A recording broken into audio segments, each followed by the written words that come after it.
Good afternoon, everybody. It's a Friday here on the East Coast. Mr. Matthew and myself are here. And Matt, I'm sorry about last night. A lot of broken-hearted Boston fans, but you know, uh, making the playoffs was cool, and that's a very team with nothing but a great deal of future coming down the road. Yeah, like there's a lot of work for the front office to do this offseason, just in terms of you gotta take some pieces out to make things fit. Like their roster, it feels a bit clunky right now, just in the way that it's constructed. So they'll have work to do in the offseason. That's not the point right now. The team they had, I think it would be pure like sunshine and rainbows thoughts to have thought that they would win a World Series. Like, right. If they were to have somehow made the World Series, it still would be really tough to beat whoever came out of the NL, just the way your roster is constructed. So I really did think that the better team won that series. I was very nervous after we did not win Game 2 going to Game 3, just because it felt like you dealt with a lot of uncertainty and a team that wasn't really hot offensively getting just another opportunity to have to go put up runs when they weren't swinging the bats very well. Right. Well, and luck has a lot to do with how things work out. And as we were talking in the pre-show, had a ball been hit or a couple of balls been hit, maybe 6 inches or a foot in the other direction, maybe they get out of that inning. Maybe it's not a big inning. But you also prefaced, and I'll let you speak on this, that actually the series might have been lost in Game 2. Yeah. Yeah, the Red Sox had a 3-2 lead on the Yankees when Jarren Duran dropped the – I'm not going to say it was routine because by no means was it routine, but it's a play that 98% of left fielders in the major leagues are going to make on a very routine basis. Like, it wasn't an overly difficult play, and he just booted it. And like that was really your turning point. The game was tied. You didn't really get any offense out of that after. So it was just a really it was a momentum shifting kind of play that stayed throughout the rest of the series. We talk a lot about unknown heroes, right? We had mentioned that on Wednesday. This kid Schiller, who pitched for Yankees last night, a Boston kid, a kid who played at Northeastern University in Boston, he pitched a hell of a game. Yeah, he did. Like it was your duel of the rookies, and one had much more dominant and overpowering stuff like that. That's been one of the Red Sox Achilles heels all season is velocity. Like if you can place your velocity, which he could, then they're going to have trouble hitting it. And I mean that showed that up and down the lineup. They struck out 12 times. So it was like the perfect kind of guy to go attack that lineup.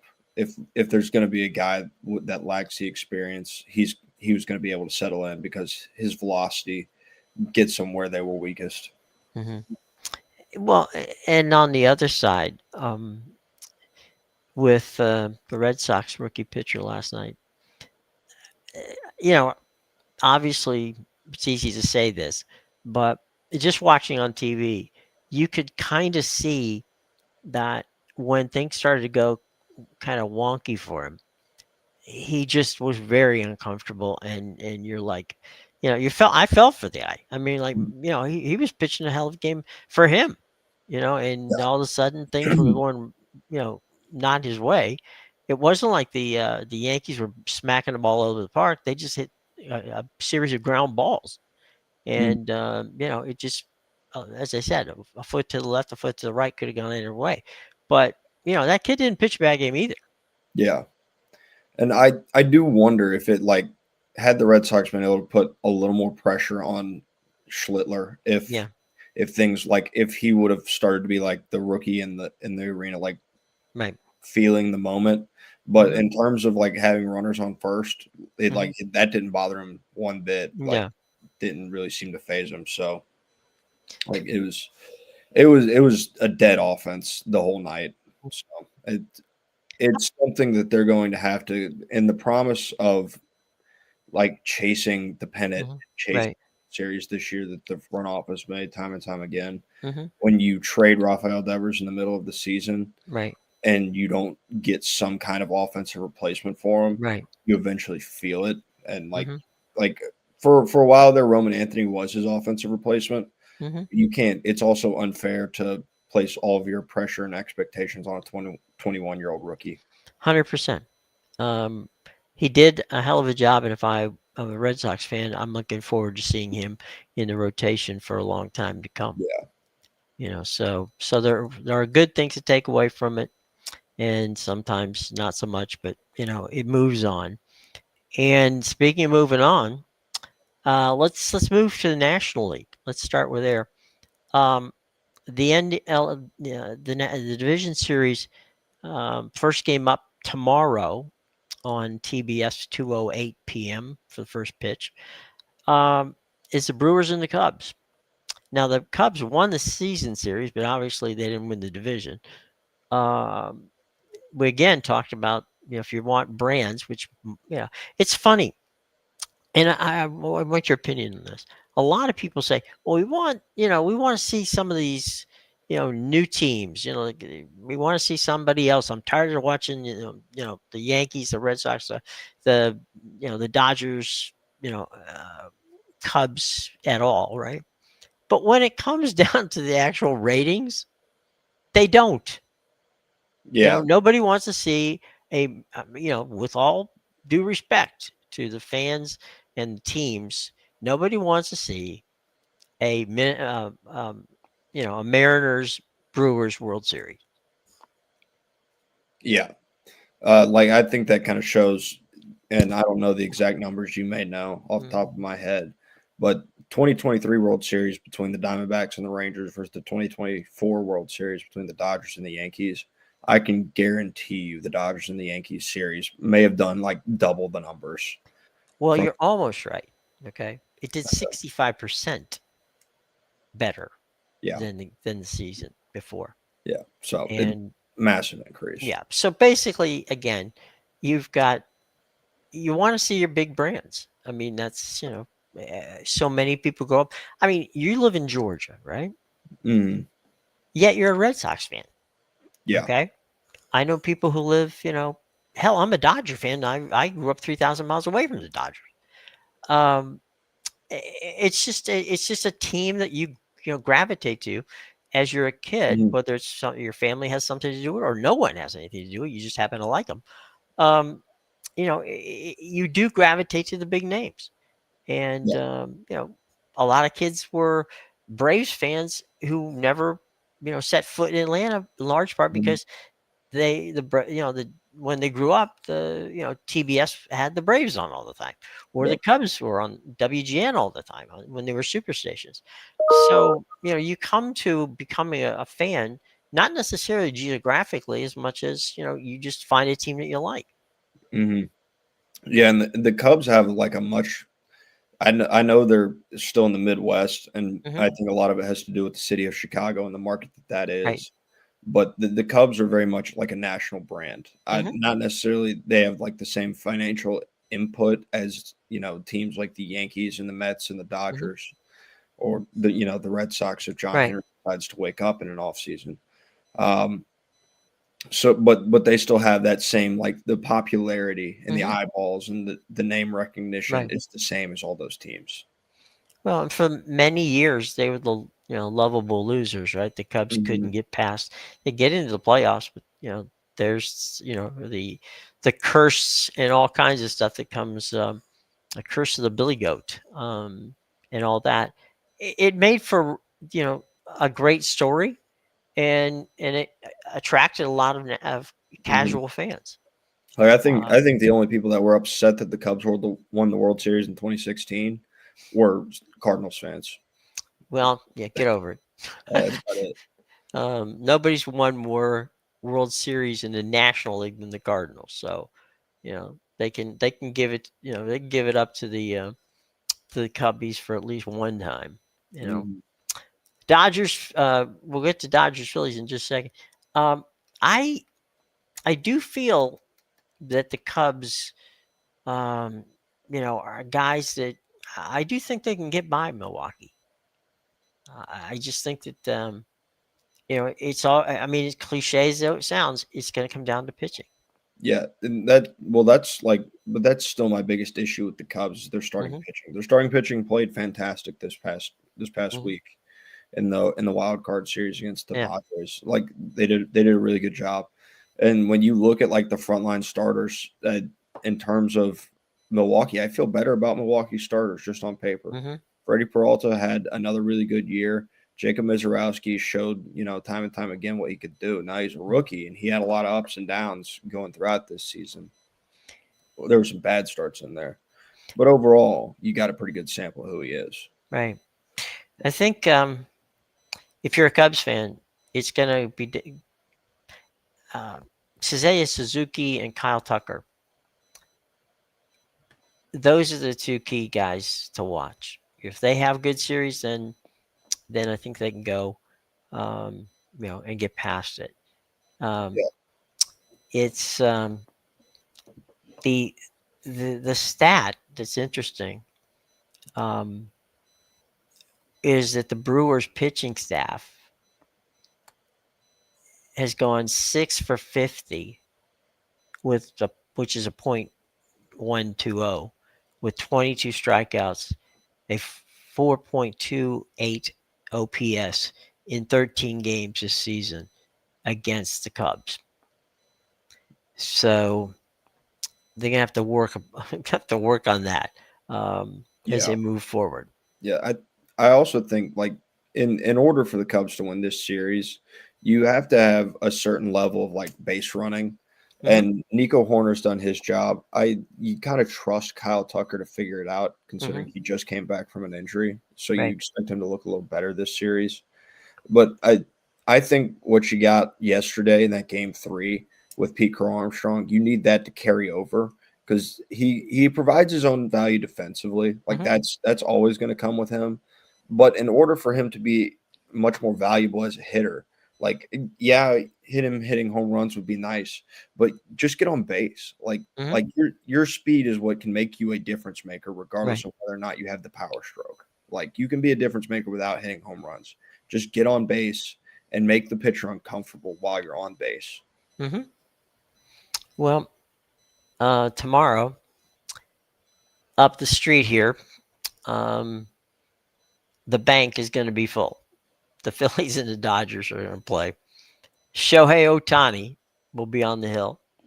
That game, if you want to watch it, on TBS, starting time at 6:38 p.m. So that's the first pitch, 6:38 p.m. Phillies went 4-2 against the Dodgers in the regular season. They took the series in Philly, and then they took, which was in April. Then they took the series out in Los Angeles. Um, basically three. They took those two series out, one in Philly and one in Dodgerland. I'm curious to be. I don't know how many people have ever been to the bank and Citizens Bank Stadium in Philadelphia. That is during the summer. That's a home run hitter's dream. Um, I'm wondering just how um, it's going to play at this time of the year. Um, Mhm. the Phillies don't need. I mean, the Phillies can hit home runs, obviously. Then so can the Dodgers. But I think both of these teams can play. They can play both. They can play small ball, and they can play. They can go home run if that's what is Mhm. necessary. But I think this is going to be a really fascinating series. Yeah, like I think in terms of just pure starting pitcher lineup, Hmm. there's no one better in the major leagues that's set up for a playoff series like the Phillies. Their 1-2-3 can go toe to toe with literally anyone's 1-2-3. Zach Hmm. Wheeler, Ranger Suarez, Christopher Sanchez, two of them lefties. And then you got Zach Wheeler that throws 100 and just Hmm. disgusting stuff. So in terms of that, like I think they've got the Dodgers outclassed in terms of their starting pitching. To be honest with you, their bullpen though is a problem. Their big addition was Johan Duran, and if I remember correctly, he's out. Like I Yeah. think he had that leg injury and he's done for the year. So that really hurts, and they've got to play a little better defensively. Like I know that Nick Castellanos, they tried to stir up the drama or whatever, but Nick Castellanos is also not a very good defender in right field just because he doesn't have great range or arm strength. Mm-hmm. So in terms of that, their defense is going to be like it's going to be interesting. I feel like they're going to have to out hit the Dodgers. They're going to have to out. They need to have their starters go deep Mm-hmm. and they have to out hit the Dodgers. Like they have to hit home runs and have their starters go deep. One of the things that the Phillies have that the Dodgers have not. I don't want to say they can't match because they can, but uh, the Phillies will run on you. They'll Mhm. cause grief on the bases. Yeah. Um, and my man Trey Turner, who one of the one of the nicest and actually funniest players I've ever met in Major League Baseball in his tenure with the Nationals when I get to know him. I love him. The kid is he's like a little he and Bryce both. It's like those guys would go out and play if they weren't getting paid anything. Hmm. They just love baseball. And you put Trey Turner on base and he's going to drive you nuts. So we'll see how, and we know Shohei Ohtani can run. Yeah. But That's go they ahead, they didn't run him as much this year. Shohei or Hmm. Trey. Shohei. Yeah. He didn't have Well, I his mean, yeah, son they kind of way down. they kind of, there was a play. I can't remember what it was early in the season. I don't know whether you remember or not. He went sliding into second base head first with both of his hands right at the bag, right, Hmm. and just a set for a split second, it almost looked like the shortstop. And I can't remember who they're playing. Like the shortstop came down, with his foot for the bag, legit. He wasn't trying to Hmm. step on him, but he just missed Shohei's left hand. Yeah. And it's like from that point forward, it's like, the first base coach just basically has a tether on him. It's like, Yeah. you're going to run when the ball's hit. You're not going to run anytime Yeah. because we can't afford you to, to hurt your hands, for God's Well, sake. and that's what last year in the World Series didn't he have what was it like it was like a partial labrum tear or something from sliding into second against the Yankees? Yeah, well, yeah, coming into the Something with series, his shoulder. actually, I think it was during the playoffs that he did that, Yeah. and when he came into the series, he was, obviously nobody was better than Freddie Freeman, Hmm. but he wasn't Shohei during that time, and I think that the Dave Roberts kind of put the no run rule for him. Says Yeah. don't get yourself in trouble. I mean, Um, as you should. Like, right, there's no. If you really want him to contribute right. throwing like pitching as well, Hmm. then don't have him run. I understand, the complete player he is, but like it just feels like such an unnecessary aspect given like the uncertainty people have with the rules and how to Right. guard second base now. I remember you when Davy Johnson was managing, and basically Scherzer got on base, he got a hit, and Max stole second. And when he came into the dugout after the inning, uh, to grab his glove to pitch, I remember Davy Johnson just about reaming him out, like, "I do not want you running. We'll get your runs. Yeah. Don't do this. Okay, this is not something we want you to do. Yeah. Stay away from it." So we'll see if Shohei can fight the battle from that standpoint. Let's Mhm. move over to the American League where the Jays and the Yankees get underway, and that's on Fox tomorrow. First game on Fox is at 4:08. The first pitch. Jays and the Yankees, they finished with identical records, but Toronto, won because they had that 8-5 tiebreaker in the head-to-head games. These are two teams that do not like each other. Yeah. They genuinely don't, and we might see a little bit of dust ups from time to time. Especially Bo Bichette. For some reason, Bo has this thing where he definitely does not like the Yankees, and he makes it well known. Yeah. What's it called? I know that Vladdy had said that he would never play for the Yankees. Right. Yeah. So that was another thing. That's another tip. Yeah. Yeah.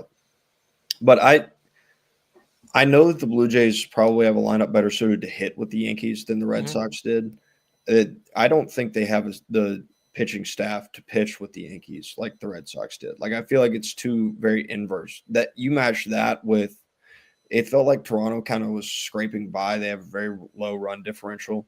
It felt like they were on teams that were two different paths. Like, the Yankees finished the season strong, and the Blue Jays had to hold on for the division, like at the last second. Now, last time we saw that in the series, it was this just finished up yesterday between the Tigers and the Guardians, and the team that had to fight and ended up actually ultimately losing the division lead, and the Tigers won the series.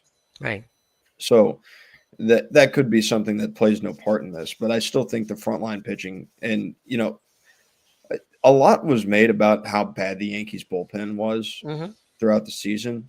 They don't look like that now. Like, when their bullpen came in against the Red Sox, save the Luke Weaver outing, they were good. Like, everybody was really good. I think they gave up one run outside of the inning where Luke Weaver gave up two. So, it's, if their bullpen continues to pitch that way, I see no reason to pick the Blue Jays in this series. Right. My buddy Dave Sims, who for many years, 18 years as a matter of fact, was the voice of the Seattle Mariners and now is the voice of the New York Yankees. I sent him a text the other day and said to him, give me something on the Mariners. And he sent me one line text back. They said, they're the best team nobody knows.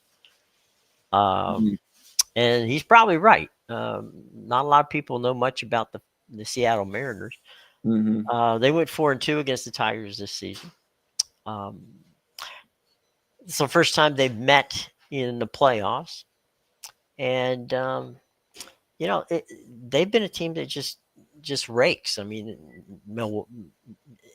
the Mariners just hit. They hit. They don't care who's pitching. They seem to be able to score runs. They've out, from the home run department, quick stat, they've out homered Detroit 238 to 198 in the regular season.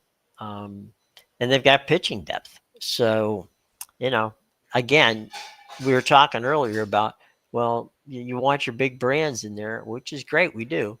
But, we may end up with the Mariners in the midst of this whole thing because that's just the way things are looking. Yeah, I think coming into it, I thought that it, just from an on-paper standpoint, the Mariners are the most complete team in the AL. Because you know what they have in their bullpen. They can run you 4 deep in their starters. You go Castillo, Gilbert, Wu, George Kirby's there. They got a couple guys too that, when their number's called, they can absolutely go out there and shove. So their frontline pitching is really good. They've got a solid bullpen. And then this is the season where the Mariners decided to go all in on the lineup. Like, when they went out and they got Josh Naylor and Eugenio Suarez from the Arizona Diamondbacks at the deadline, that had to be your signal of, we're going all in, because they went out, they had holes in their roster, and they went and filled them. And they needed bats, and they got big bats, bats that they've got power bats, is what I'm trying to say. There you go. Rye Cape. Rye, good to see you, buddy. I'm doing fine. Hope you are as well. Used to love David Justice. I assume you mean when he was on the Braves. And he's our Philly guy. Sold out a scrimmage on Wednesday at the bank. I would not be surprised, Cape. They absolutely are. They're definitely a lot of Phillies fans in Philadelphia waiting for this series to begin.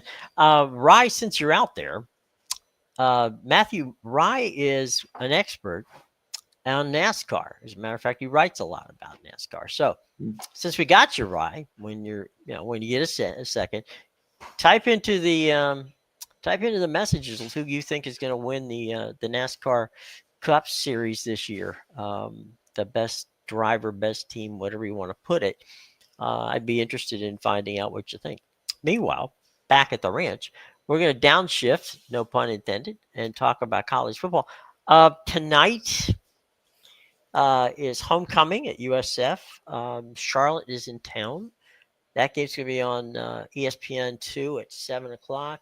Courtney Lyle and Renee Iligolia has the call. Western Kentucky is in Wilmington to play Delaware. That's a 7 o'clock start on CBSSN. John Sadek is calling that game with Kyle Long. We got New Mexico and San Jose State. That's going to be a 10 o'clock game on FS1. Trent Rush, Mark Heilich on the call. West Virginia, BYU, 10:30 on ESPN. Armin Schrush and Andre Ware. Colorado State, San Diego State, 10:30 on CBS Sports Network. Chris Lewis, Robert Turbin on the call. Other than my Bulls playing tonight, West Virginia, BYU might be entertaining. I'm not sure I'll stay up to watch Colorado State play San Diego State, although both teams are pretty good. Yeah, the West Virginia BYU game. West Virginia isn't very good this year, and they've had some injuries not help how not good they are. Mm-hmm. So they lost their starting quarterback to injury. They lost their starting running back to injury. Like their season, you can pretty much go ahead and chalk it up. They lost the two most talented pieces on that offense. But in terms of the Colorado State, San Diego State, I actually had this one as like it's not like I have any model. It's just purely a feel thing. The way San Diego State's defense is played, it feels like 6.5 is a very low number for them. You know, at home against a Colorado State team that hasn't been very good this year. Yeah, it's going to be an interesting situation for them. Let's go to the Saturday games.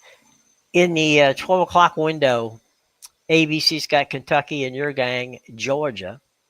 I would think, A, that you're going to be there, and B, that this is one of those games where you don't want to beat Kentucky because Georgia lost last week, and they're normally when Kirby's teams lose a game, you don't want to be the team that plays them next. Yeah, Kentucky's a good team. I don't know how this is going to play out. Like I think 20 is a lot. Kirby's not really a guy that chases a number. He's very content of once he gets a lead that he's happy with. We're going to run the football. We'll pass it occasionally. So I would expect more of the same. Like I expect Georgia to get up by 2 scores probably, you know, somewhere around halftime. Like I don't think this is going to be one where you just out of the blocks, Georgia just smokes them. I just don't know if the team has the same kind of like they're not carrying the same kind of dominance they had carried back when you were accustomed to that. Like every game has the potential to be a dogfight, and now this is probably one of I think I can safely say Kentucky is probably the worst football team in the SEC. So this is one where you absolutely have to handle your business. They should handle their business. I believe they're going to handle their business. So I think it's going to be a bit of a boring start on ABC. I kind of like the one on CBS, which is Air Force and Navy, and this basically they're going to play in Annapolis. This one, and then the Army Navy game. This is for the Commander's Trophy, and that means a lot to these to the teams coming to us from the academies, and Air Force and Navy. I think it favors Navy, although Air Force has got a pretty decent team. Navy's got a very good team this year. Army had a good team last year, so the service academies have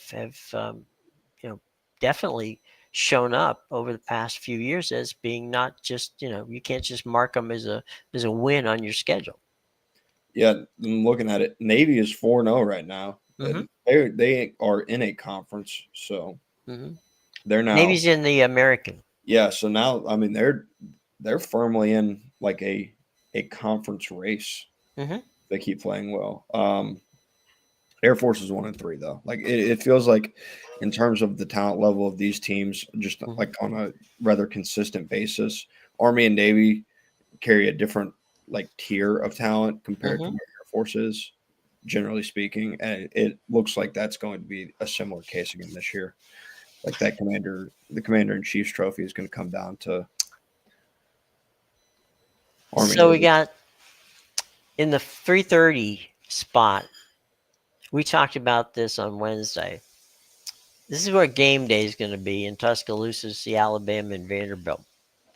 I'll be honest, I like Vanderbilt, but I'm not going to go out of my way to watch this game. Yeah, like I would say it's definitely the second most interesting game of that slate. I think Florida and Texas is a better game. I agree. I think it's They're on ESPN, by the way. Yeah. The ABC is just to get the network straight, so everybody knows where to find them. Vandy in Alabama is on the big station on ABC, and then Texas is at the Swamp to face the Gators at ESPN. This is a survival game for those two teams. Yeah, it is, and like Texas has one loss, and then they went and they did what they should have done. They beat up on the three, really bad football teams they played, and it took until the very last one for Arch to, I guess, get his swagger back by flexing on the UTSA DB. I still don't believe in Arch. I would like to see it against somebody other than UTSA personally. So because for all the talk about how bad Florida is, they still have a really good defense. That defense hasn't been the problem. Only gave up 20 when they were in, Death Valley against LSU. They didn't really give up a whole lot against Miami. I know they scored a couple late there and, looked a little more lopsided than it really was throughout the majority of that football game. Their defense is good. If the home crowd shows up and they can get a score early, then this is a game that I think is very winnable for Florida. I picked Florida last night, and I'll pick them again. I'll tell you, I think from a Gator standpoint, the Gator fans are very excited to see Texas show up in the Swamp. It's never happened before, and these teams have have tremendous amount of pride going into the game. They want, the fan bases have long been argued about, Texas, who's got the better players, Texas, Florida, blah, blah, blah. So this game, you're talking about showing up. The Gators will show up. We'd have trouble getting a ticket into the Swamp this week because that Texas team in Florida, it's going to be interesting to say the least in that standpoint. I'm looking to see if there's anybody else that's playing in that window that is of interest. There's a game. It's on the Big Ten Network. No, I'm sorry. Is it on the Big Ten Network? No, it's on the ACC Network. No. Syracuse at SMU. I might just be back and forth flipping just to see what's going on there. That's Syracuse took out Clemson. SMU is I don't know what SMU is, to be honest, at this point. We'll see, but definitely an interesting game from a standpoint of what's going on in the ACC. Washington goes to Maryland. That Maryland is undefeated. I don't know. Washington looked that good against Ohio State last week, and they were playing at home. Traveling all the way across country to play Maryland, I don't know what that's going to look like. Well, I'll go back and I'll touch on the Syracuse SMU. When Syracuse lost their quarterback, it kind of felt like they lost their season because their defense couldn't stop anybody. Right. Well, with the exception of Clemson, which, that's more of an indictment on how Clemson's offense looks than I think it is for Syracuse's defense. So I expect SMU to kind of run up and down the football field, and Syracuse won't be able to keep up. Won't be able to keep up with them? Yeah. Then that Washington Maryland game is Maryland's just kind of weave their way through the schedule. Right. Who's favored in this game? Don't pay attention. Just let us fly under the radar here. I might be inclined to pick Maryland. I like that. That's a hard one to play Ohio State at your house. That's a really physical football game. Talk about like hangovers from playing physical teams. There may be Mm-hmm. a hangover for Washington, like physically Mm-hmm. having to play Ohio State in that physical game, and then travel across the country to play Maryland Right. the following week. So I might be leaning towards Maryland here. Mm-hmm. I would think that this could be a big win for the Terrapins. Yeah. Let's move to the prime time window.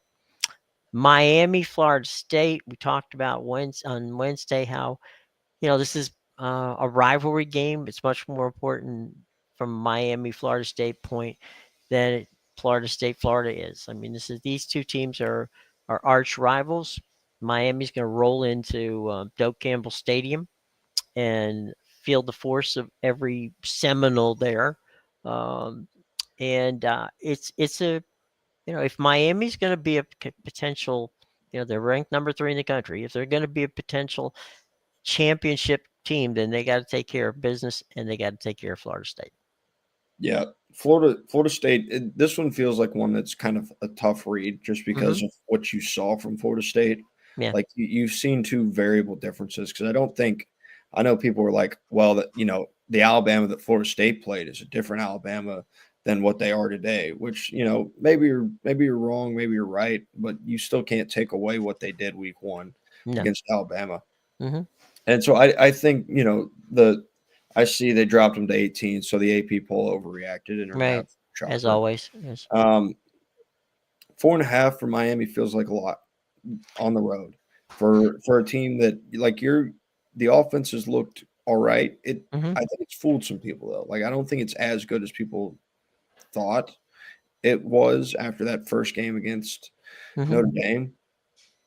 And I think given home field, the fact that they just lost last week and the fact that they're not that wildly separated in talent, I don't think.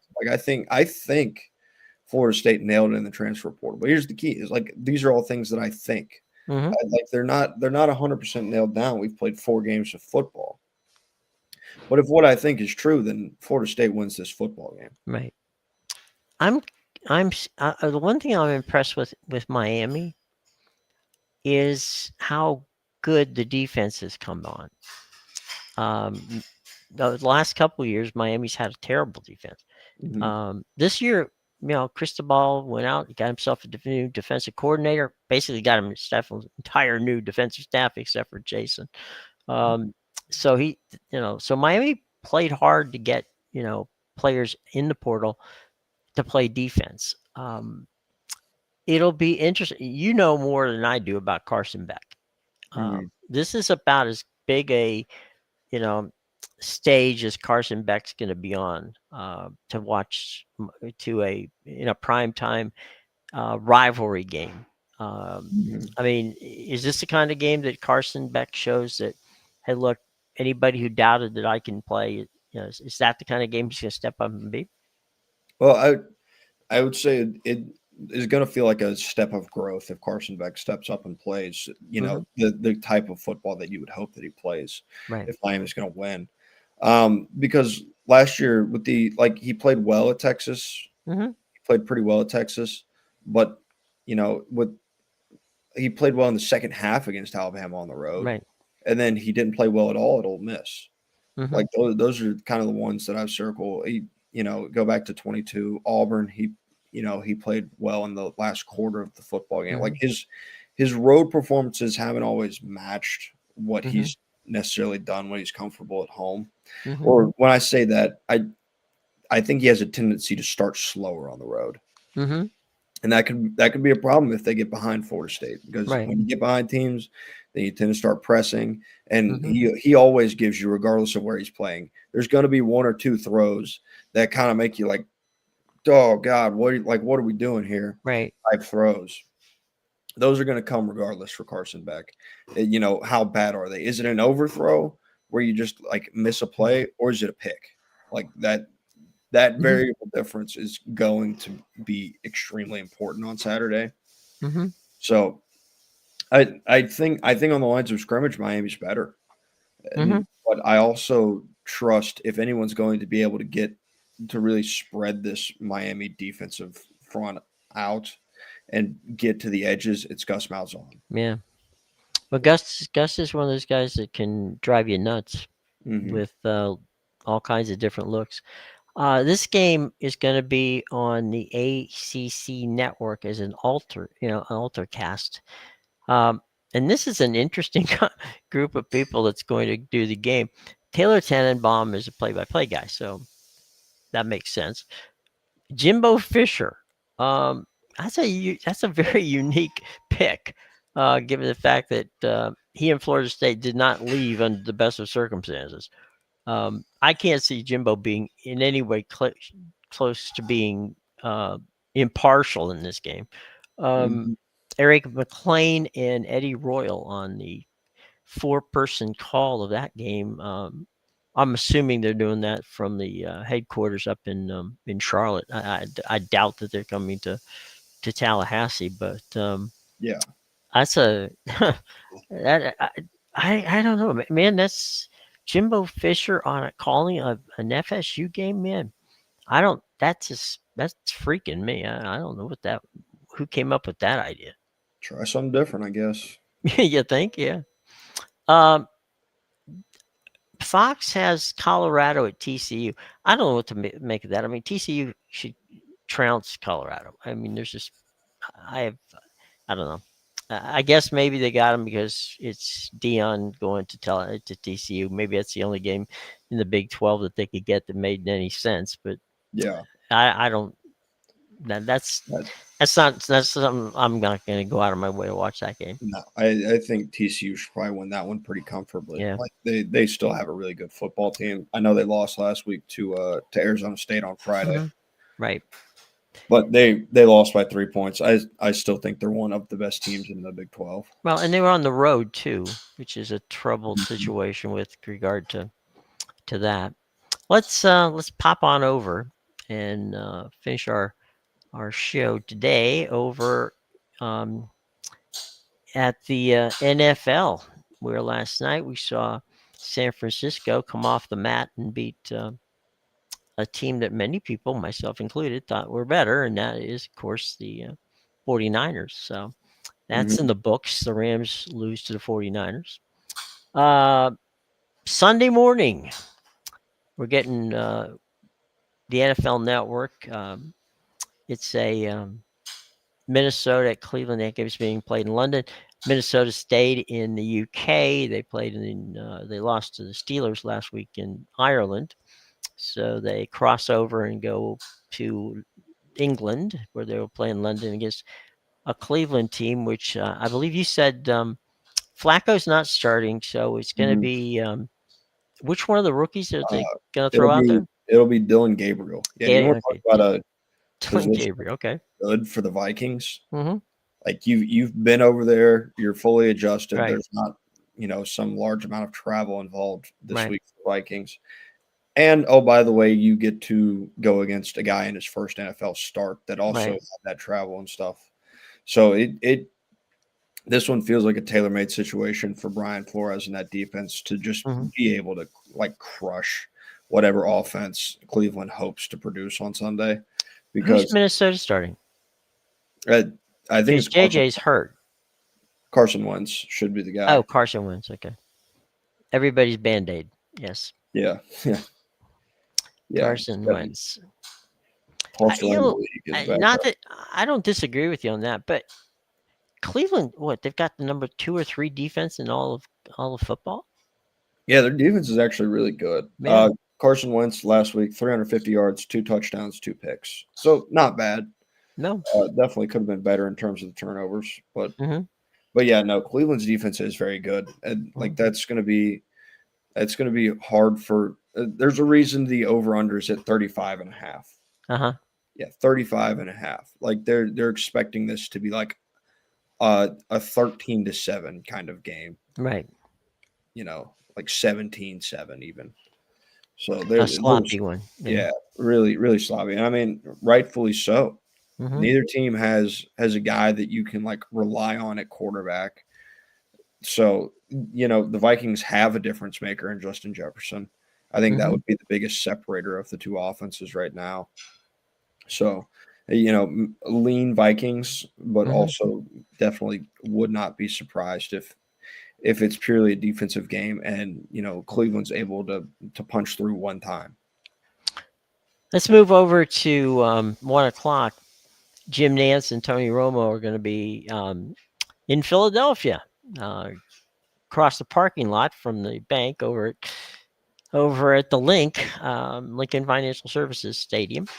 Denver is in town to take on Philadelphia. I'm not quite sure why that's the A game for CBS, but okay. They're sending Nantz and Romo there. We'll If see. you look at the rest of the 1 p.m. slate, you'll understand why that's the A game. Yeah, I'm looking at it right now. Yeah, not a lot going on. No. So, like Texans, Ravens, battle. Yeah, Iron Eagle and J.J. Watt on that one. I don't know what. I mean, Baltimore can't stop anybody at this point. But then Houston hadn't been able to score. Yeah, so it's the movable object versus the stoppable force. Right. So, 2-1-3 football teams. I said last night, we talked about it, that if the Texans lose this football game, they will get much more of like the sky is falling sense to their season than if the Ravens were to lose this football game. Because the Ravens can go off the crux of like, hey, Lamar Jackson was out this week. He's going to come back in another week or two. I don't know the severity of his injury, but I know that he's doubtful. So doubtful means that it's probably less severe than otherwise. I think that if Baltimore were playing, I don't know, if Baltimore were playing Philadelphia or hell, even Denver for that matter, I think they might, take a chance and put him in there. I think they feel like they can win a game or two without Lamar being in the game and risking further injury. My understanding is with Lamar, it's a strain, and a strain is something that depends on your tolerance of pain. Lamar, I'm absolutely certain, would love to play in this game, but he's Is it a calf strain? Yeah. Yeah, sit. So I don't think that they want to take any chances on blowing the season by putting him in this football game. Calf strain is like early indicator for Achilles. Right. Always. So, and you could tear. You could do. I mean, you don't have to be hit. You can just plant your foot and end up screwed from that standpoint. Yeah, absolutely. Let a calf strain rest. So,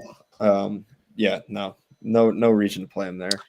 Jackson Dart comes to New Orleans to face the Saints, and we will see how the Jackson Dart experiences goes up against New Orleans. That's Andrew Cartellone, Charles Davis, and Jason McCourty on the call for that game. Yeah, boy, what a treat of a football game. 1-3 New York Giants, 0-4 New Orleans Saints. Right. That's a game where you basically sell the tickets. Yeah, the Saints are favored in this game. Like that, I think that's somewhat surprising, given the team they beat last week. But like New Orleans offense hasn't been very good. I think their defense may be a little worse. I don't know. You're comparing really bad against really bad. Like it's been great. I think their defense has been a little worse than the offense. So, the reason I thought that New Orleans was being favored only was because they're at home. Yeah. I mean, this is no matter where you go, this is a bad game. They can play it on Pluto and still be a bad game.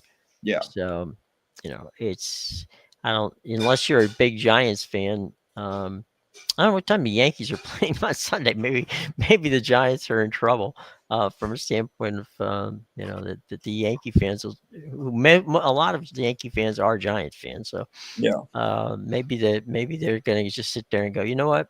Maybe we'll just sit this one out and go find a watering hole to watch the Yankees play in Toronto. The late games. We'll start with the Buccaneers and Seattle game. That's That's a 4:30 game. Kevin Harlan and Trent Green up in Seattle for that game. That's a long, long, long flight from Tampa to Seattle. It's almost as long a flight from Tampa to Seattle as it is from Tampa to London.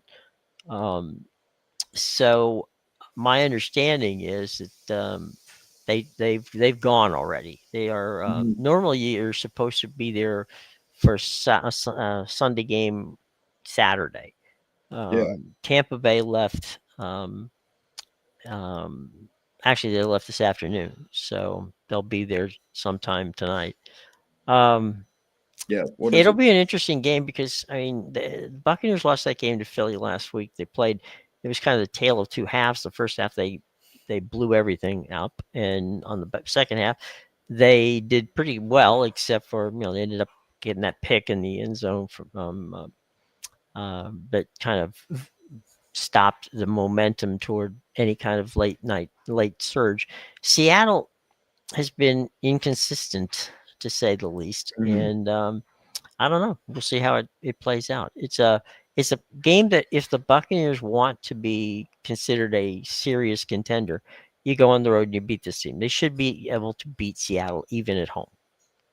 Yeah, I think the problem, or what gives me the most pause for the Bucs right now, is when I saw Bucky Irving pop up on that injury report earlier this week. That would give me some pause simply because the pass defense for the Seahawks is really good. Like with the guys they have on that back end, they're one of the best units in terms of the pass defense. Without Mike Evans, and if Bucky Irving isn't 100% and you can't really establish that run game, then you're going to have a problem if you get one-dimensional throwing the football against the Seattle pass defense. Yeah, I'll tell you what. Fox has got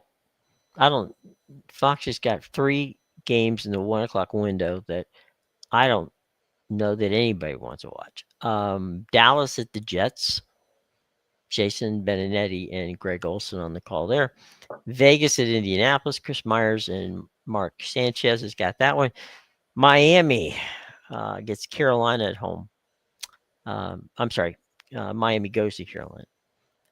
Eric Collins and Mike Sheriff on that call. Of those 3, there's none of the. I wouldn't want to watch any of those 3 games, unless I'm a fan of one of those teams.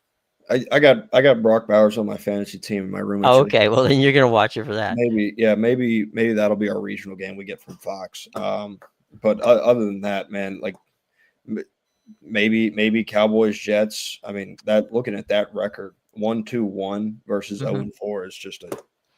I'm looking at the map. You get Dallas and the Jets.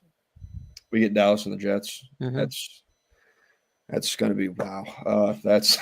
I mean, that's just 2 really bad football teams. Not actually. I would say I'm looking at the map now. 80% of the country gets a Dallas and Jets game. Wow. Yeah. I mean, that is an torture. Ugly that's I feel bad for the execs there at Fox. That's a tough slate to get given. Yeah. The late game. This could be interesting. Washington is in Los Angeles to face the Chargers. Kevin Burkhardt, Tom Brady. This is the A game for Fox. This is the game Jalen Daniels will be back under. I was going to say under center, but probably not. He's going to be in shotgun formation against a good Chargers team. We'll see. Washington was competitive last week without him, but I think they feel much more comfortable with him, and that's the game that will be seen by most of the country, except for Atlanta and it's kind of odd. You've got both coasts get the Buccaneers and Chargers game, but then the Detroit Cincinnati game, you end up getting pretty much the Midwest in that one. So probably because both teams are in the Midwest, I assume. So that's the way that goes. But I don't know how Atlanta gets into the Midwest on that one. That's kind of a bizarre situation. Kevin Kugler and Daryl Johnson on the call that one. I mean, Detroit should win that game. Cincinnati is down to their third string quarterback, so I had no idea. That and their defense isn't like they're not very good defensively either. No. Again, they're not fantastic. So it feels like one that should easily go Detroit's way. Now, all the ones that feel like they should easily go one way in the NFL feel like they always end up being a lot closer than they should be. Yeah. And then LA and Washington, I think is interesting just because you got LA coming off that loss to New York. Right. And what was like that's a bad loss for LA. Yeah, it is. And how talented, especially for them. Yeah, with how talented the team is. I get it. Jackson Dart sometimes the quarterback can give a spark to the offense, but it wasn't really Jackson Dart's offensive spark. It was more the Giants' defense just stopped the Chargers on offense, which feels like something that should be unacceptable. Justin Herbert turned the football over, and that was really the biggest difference in the game. So another bad pass defense for the Commanders. So that should get your Chargers offense back on track. And I don't think Jaden Daniels coming back, this being his first start back, is going to be enough to keep up with the Chargers. Not if they're Harbaugh's going to be, he's going to he's making the adjustments that screwed him over last week. So he's not going to let that happen again. The Sunday night game is New England at Buffalo on NBC. Buffalo arguably is the best team in football at the moment. New England has had some spots, but again, New England's going to Buffalo. It's a conference game. It should be interesting to see how that plays out. Yeah. Two really good quarterbacks in this game. Between Drake May I think he's slowly starting to get his rhythm a little bit this year. But obviously what Josh Allen in Buffalo does week in and week out speaks for itself. So they should win this football game. I think it might be a little closer than that 8.5 line that they've got right now. Is that what the line is now? Yeah, just because it feels like, when these teams come to Buffalo, they always keep it close. Buffalo's defense still isn't fantastic. I think it's not as bad as people may have thought after week one, what they gave up to Baltimore, but I still don't think it's very good. Yeah. So, they still need to score to win these football games by larger margins. Right. Real quick note to those of you watching us in the Cleveland area and the Minneapolis area. As I said, Sunday morning's game is on the NFL Network. It is also in, if you happen to be living in Minnesota, in Minneapolis, KMSP, the Fox station, Channel 9, has the game. Minnesota, I'm sorry, that's be in Minneapolis. WEWS Channel 5, the ABC affiliate in Cleveland, has the game because they allow local broadcasts of the game if it's on the NFL Network. Kenny Albert and Jonathan Vilma will be on that call. We have bye weeks this week, the first week of bye weeks. Atlanta, Chicago, Green Bay, Pittsburgh all have the week off and will be sitting around watching the games themselves. So that's pretty much, Matthew. We've covered all of the bases. You always like to put out stuff to watch for the weekend. Give us what you want us to pay attention to. I think in the college football in that 3:30 window, I would have Florida Texas on before I had Alabama Vanderbilt on. I just don't think. I think the only intriguing part of that Alabama Vanderbilt game is the fact that Alabama's defense is still shown they have holes. That's you came away with a lot of stuff about Alabama from last Saturday. Right. Obviously, their ability to win on the road and how good their offense looked. But you also need to come away and realize that Georgia ran the football for over 200 yards. Right. Kind of had to away with that defensive line for a good majority of the game. So, Diego Pavia and the boys are probably going to put up some points. I don't know if they're going to be able to score with Bama, though. In that game, it would be a great story and probably honestly a kickoff to a Diego Pavia Heisman campaign if Vanderbilt were to pull that off. But I think you're going to watch the. I think we're more likely going to be tuning in at 3:30 to watch the death of Texas in Gainesville. Well, The eyes of Texas are upon them, as the old saying goes. So we'll see. Uh, Sounds like a lot of fun. Fact that we were both big baseball fans. There's a lot to like about the baseball over the weekend as well. Mm-hmm. So if your football situation isn't going the way you want it to, there's always going to be somebody playing baseball. So it's kind of that you've got that going for you this weekend. Yep. So those of you Giant fans, there you go. Yankees will be playing later in the day. All righty. Matthew, thanks so much. Have a wonderful weekend. Enjoy yourself, and you get that Kentucky game out of another win for the Dogs down there in Athens, and we'll see how things play out. And when we get back together on Monday, we'll see if indeed we have the kind of fun week that we expect we will have. Hopefully. Yes, sir. All right, buddy. Okay, guys. Have a great weekend. We will see you again on Monday. Take care.